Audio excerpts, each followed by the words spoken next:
வணக்கம் மக்களே, இன்றைக்கி நீங்கள் பார்க்குற இந்த பிளான்ட் பார்த்தீங்கன்னா, நான் என்னமோ ஒரு படம் கட்டுற மாதிரி ஒரே பிளான்ட்டை சுற்றி சுற்றி காட்டுறேன்னு நீங்கள் தப்பாக நினச்சிக்காதீங்க. நல்லா ஒத்து பாருங்க, வேறு எதுவும் இல்லைங்க. இது ஒரு போன்சாய்ங்க. இன்றைக்கி நம்ம போன்சாய் பற்றி தான் பார்க்க போகிறோம். தயவுசெய்து வீடியோ ஸ்கிப் பண்ணாமல் பாருங்கள். போன்சாய்ங்கிறது ஒரு ஆர்ட்டுங்க.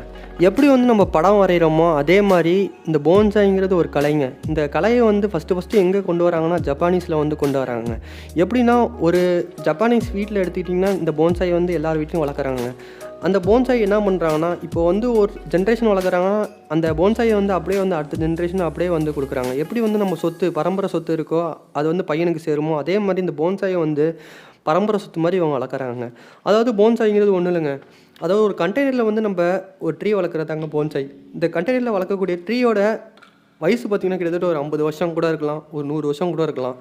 இந்த மாதிரி 50 வருஷம் 100 வருஷம் இருக்கக்கூடிய போன்சாயோட ரேட்டு பார்த்திங்கன்னா பல மடங்கு வேல்யூ உள்ளதுங்க. அதனால் என்னமோ இதை ஒரு சொத்தாக, பெரிய சொத்தாக ஒரு ஜென்ரேஷனும் கொடுக்குறாங்கன்னு நினைக்கிறேன் ஜப்பானில்.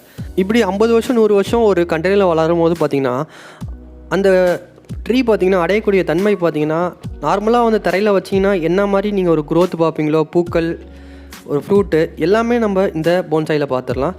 இந்த போன்சாய் பிடிச்சிருந்தா மறக்காமல் லைக் கொடுங்க. இந்த போன்சாயோட ட்ரீயோட நேம் தெரிஞ்சிருந்தால் கீழே கமெண்ட் பண்ணுங்கள். தேங்க்யூ ஃபார் வாட்சிங்.